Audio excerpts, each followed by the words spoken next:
morning, Principal Sir, Principal Ma'am, and teacher and dear friends. I am Nandini Raj from Standard 3rd. I am here to tell a story. The name of the story is Nakalbadhu. A girl named Namarpali lived with her father. She was very beautiful in the universe. Her father was dance teacher. She learned dance for him. One day went out to go for a fair in the village. And she danced there when everyone looked at her. Then everyone shocked her beauty. Thank you. The moral. Good morning to everyone. I am Mansi Kumari from 8A. Is the repeat 8A. Today we are going to telling you a story of The ant and grasshopper. once it was a beautiful spring day. A grasshopper is a singing, dancing, and a spring day. Suddenly an ant passed his way. The ant was very hardworking. The ant with all the hard work and effort and taking up particles of bones.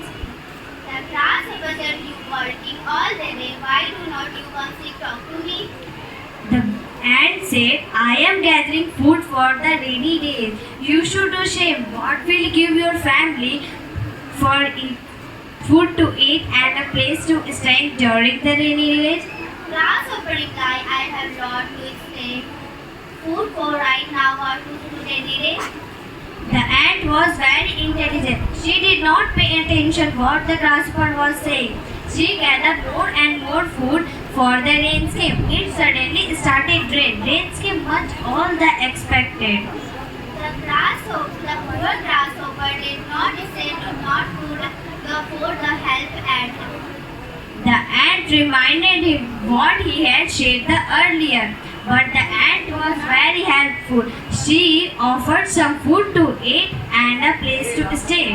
The moral of the story is, If you do not work at the time of working, later you will face difficulties. thank you. Everybody, I am Anshu Kumari. I am Raji Kumari. I am Navya Sharma. I am Swarnim Raj. Today we are here to represent our short story. The story begins with two friends, Lisa and Rose. Lisa was 7 years old and Rose was 10. One day Lisa said, "I am getting so bored. Let's do something fun." "What to do for fun?" "Let's go play in the forest." "Okay, let's go." They went to the forest and started playing. While playing, Lisa fell into the well and started screaming. Lisa, please help me. Lisa, please help me. What should I do? Suddenly, Lisa saw the rope and without wasting any time, she threw the rope into the well and kept it pulling and pulling till Rose was out of the well. Are you okay, Rose? "Yes, I am okay. Thank you for saving me, Lisa." They were happy and ran quickly toward their home. When they told Lisa's mother about the event, she can't believe them. Only Rose's mother believed them. How could this possible? What is there to explain? Lisa is too young. She cannot do it. This was because at that time there was no one to tell her that she can't do it. Even she herself was not in the position to think so. Yeah, I know she is alone there, but still she is only 7 years old. The only one who can empower you is yourself. If you think you can do it, you can do it. Yeah, you are right. So, this is our short story. If you like our story, please like. Good morning everyone. My name is Vikas Kumar from Standard 8B. I am the representative of this story. So our story name is Andes and his grandfather. In the country of Waterford once lived an honest old farmer. His name was Walls. His wife died young and left only one son. His name was Patrick Walls. Patrick Walls was worthy of great deal and affection and treated his elders with respect and good behavior. But unfortunately, he fell in love with young, proud, beautiful woman. Her name was Mrs. Peggy. Mrs. Peggy belongs from a rich Milanese family, but she was very arrogant. After marrying from Mrs. Peggy, old Mr. Walls gave all of his property and position to his son and left himself a penniless and dependent upon his son and daughter-in-law. Patrick was honored and loved his father and did everything that made him comfortable. But Mrs. Peggy was not very kind with both of them. One day, when old Mr. Walls reading newspaper, this incident was happened.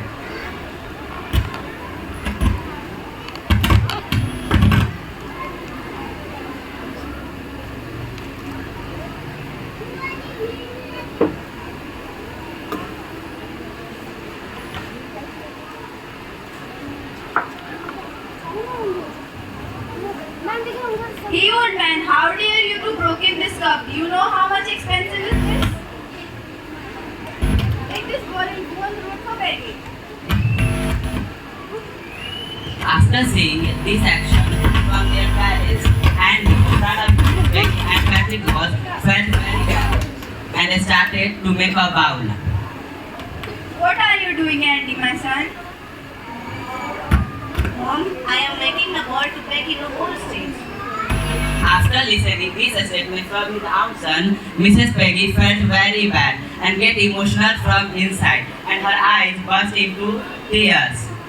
Then she flung her arms around old Mr. Walls and begged for forgiveness. The good old man forgave her once, and from that day, Mrs. Peggy was better and gentle woman and tried hard to make her home a happy house for his father-in-law and other family members. So, the moral of this story, our life is like a mirror. As we do with others, same prospection will return to us. So, if you like our video, so please like our video. Thank you. In India, many great personalities born and do something great by which whole world becomes shocked at how it is possible. It is a land of spiritual music.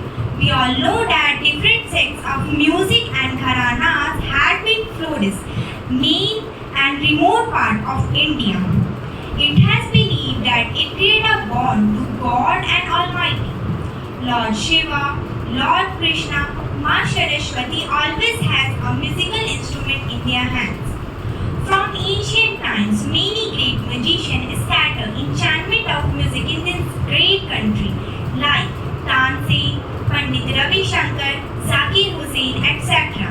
Our Bihar is also a state which is so much rich in music and cannot be completed without mentioning the name of great musician Ustad Bismillah Khan.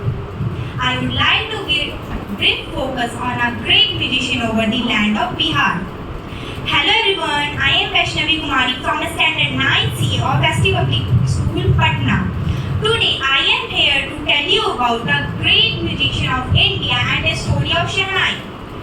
During the rule of 6th Mughal Emperor Aurangzeb, he banned the musical instrument named pungi in his royal residence due to shrill unpleasant sound. When a night barber belonging to a professional musician family come to know about this, he promised himself to improve the tonal value of pungi and revive it. He used a pipe with natural hollow stem, which was broader and longer than pungi, then made 7 holes in it. After making it, when he presented near royalty, everyone impressed. Because its sound was different from pungi, Aurangzeb named it Shehnai, as it was first charmed in Shah chamber by an eye. Shehnai became auspicious in all North Indian weddings and started played in temples. In past, it was part of noble, means traditional assemble of 9 musical instruments in royal court. But the person who brings Shehnai to the classical stage was Ustad Bismillah Khan. Bismillah Khan was born on 21st March 1916 at Dungrao of Bihar. When he was a 5-year-old, he go every day in Biharji temple for singing Bhojpuri Chaita, a traditional Indian song played during the month of Chait. As reward, he get laddu of 1.25 kg. His grandfather Rasool Baksh Khan was Shehnai Nawaz at Bhojpur's king court. Utkarsh and other paternal ancestors were also great Shehnai players.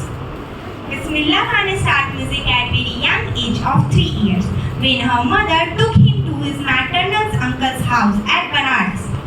He was fascinated to watching his uncle playing Shehnai and also started playing Shehnai very soon. At the age of 14, he go to Allahabad music conference with his uncle. On the end of his recital, Ustad Fayyaz Khan patted his head and said, "Work hard and you shall make it." When India got independence on 15 August 1947, he was the first Indian to greet nation with his Shehnai. He won many prizes and became the first Indian to invited in prestigious Lincoln Center Hall in USA. Some national award won by him was Padma Shri, Padma Bhushan and Padma Vibhushan. In the year 2001, he was awarded with India's highest civilian award, Bharat Ratna. He was a devout Muslim but played Shehnai every morning in Kashi Vishwanath temple. Finally, Ustad Bismillah Khan died on August 21, 2006 at the age of 90 after prolonged illness. He had given a state funeral and Government of India declared one day of the state mourning. When he was alive, instead of traveling the world, he liked to spend time in Banaras and Dumrao. The auditorium of Tehran, named after him, Tehran Mosque, Ustad Bismillah Khan, and many more things. It was a great achievement for an Indian. He always said that teach your children music, as it is Hindustan's richest tradition. Even our Western are coming to learn our music. His life is perfect example of rich culture and tradition of India. Lastly, if you like my performance, then please like me.